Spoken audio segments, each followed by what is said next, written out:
औज़ुबिल्लाहि मिनश्शैतानिर्रजीम बिस्मिल्लाहिर्रहमानिर्रहीम अल्लाहुम्मा सल्ली अला सय्यिदना मुहम्मदिन व अला आलि सय्यिदना मुहम्मदिन व बारिक वसल्लम रब्बि इश्रह ली सदरी व यस्सिर ली अमरी वहलुल उक़दतम मिन लिसानी यफ़क़हू क़ौली रब्बना ज़िदना इल्मा या मुक़ल्लिबुल क़ुलूब सब्बित क़ल्बी अला दीनिक आमीन।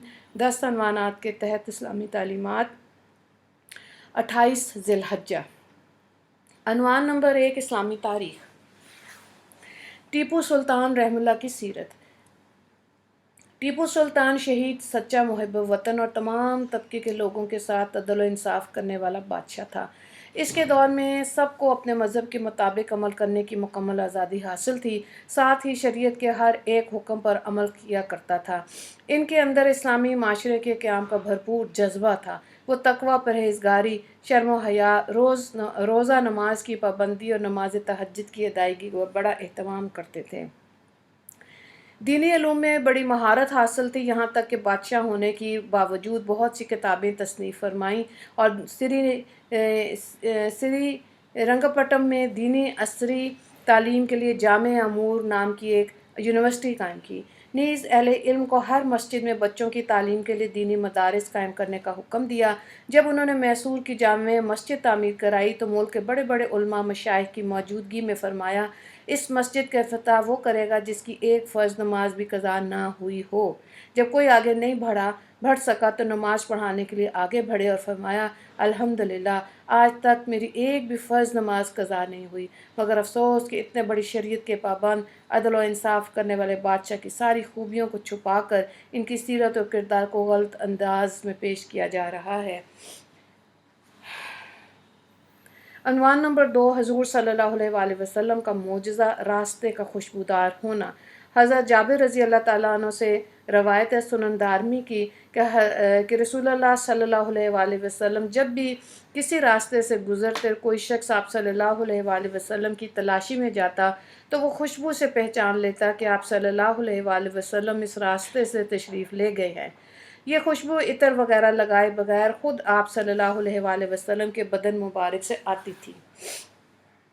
अनवान नंबर 3, एक फ़र्ज़ के बारे में, शौहर की वरासत में बीवी का हिस्सा। कुरान में अल्लाह ताला फरमाते हैं, औरतों के लिए तुम्हारे छोड़े हुए माल में चौथाई हिस्सा है जबकि तुम्हारी कोई औलाद ना हो, और अगर तुम्हारी औलाद हो तो इनके लिए तुम्हारे छोड़े हुए माल में 8वां हिस्सा है। इनको ये हिस्सा तुम्हारी वसीयत और कर्ज़ को अदा करने के बाद मिलेगा। सूरह निसा आयत नंबर 12। मफ़हूम यह है कि शौहर के इंतकाल के बाद अगर इसकी कोई औलाद ना हो तो बीवी को शौहर के माल का चौथाई हिस्सा देना, और अगर कोई औलाद हो तो 8वां हिस्सा देना ज़रूरी है। अनवान नंबर 4, एक सुन्नत के बारे में, सफ़र से वापसी की दुआ। रसूलुल्लाह सल्लल्लाहु अलैहि वसल्लम जब सफ़र से वापस लौटते तो ये दुआ पढ़ते, आइबूना ताइबूना आबिदूना लिरब्बिना हामिदूना। तर्जुमा, हम वापस लौटते हैं, तौबा करने वाले हैं, इबादत करने वाले हैं और अपने परवरदिगार की हम्द व सना करने वाले हैं। हज़रत बरा बिन आज़िब रज़ी अल्लाह ताला अन्हु से तिरमिज़ी में रवायत की गई। अनवान नंबर 5, एक अहम अमल की फ़जीलत, रोज़ा रखने का इनाम। हज़रत अबू हुरैरा रज़ी अल्लाह ताला अन्हु तिरमिज़ी में रवायत करते हैं कि रसूलुल्लाह सल्लल्लाहु अलैहि वसल्लम ने फरमाया, जो शख्स अल्लाह ताला की रज़ा के लिए एक दिन रोज़ा रखे, अल्लाह ताला इसको जहन्नुम से 70 साल की मसाफ़त के बक़दर दूर फरमा देते हैं। अनवान नंबर 6, एक गुनाह के बारे में, यानी अहद तोड़ने वालों का अंजाम। सूरह राद आयत नंबर 25। कुरान में अल्लाह ताला फरमाता है, जो लोग अल्लाह से पुख्ता अहद लेने के बाद तोड़ डालते हैं और जिन ताल्लुकात के जोड़ने का अल्लाह ने हुक्म दिया इनको तोड़ते हैं और ज़मीन में फ़साद फैलाते हैं, इन्हीं लोगों पर अल्लाह की फटकार होगी और आखिरत में इनके लिए बड़ी ख़राबी होगी। अनवान नंबर 7, दुनिया के बारे में, माल और दौलत आजमाइश की चीज़ें हैं। कुरान में अल्लाह ताला फरमाता है, जब अल्लाह ताला इंसान को आजमाता है तो इसको ज़ाहिरन माल और दौलत देकर इसका इकराम करता है तो वो बतौर फ़ख्र कहने लगता है कि मेरे रब ने मेरी कदर बढ़ा दी। हालांकि ये इसकी तरफ से इसकी आजमाइश का ज़रिया है, क्योंकि जितना ज़्यादा माल होगा क़यामत के दिन हिसाब में इतनी ही परेशानी होगी। सूरह फजर आयत नंबर 15। عنوان نمبر 8، آخرت کے بارے میں نیک اولاد کا فائدہ۔ حضرت ابو ہریرہ رضی اللہ تعالیٰ عنہ سے روایت ہے ابن ماجہ کی کہ رسول اللہ صلی اللہ علیہ وآلہ وسلم نے فرمایا، جنت میں آدمی کے درجات بلند کیے جائیں گے تو وہ کہے گا مجھے یہ مرتبہ کیسے ملا؟ پھر اسے بتایا جائے گا کہ یہ مقام تم کو تمہاری اولاد کے استغفار کرنے کی وجہ سے ملا۔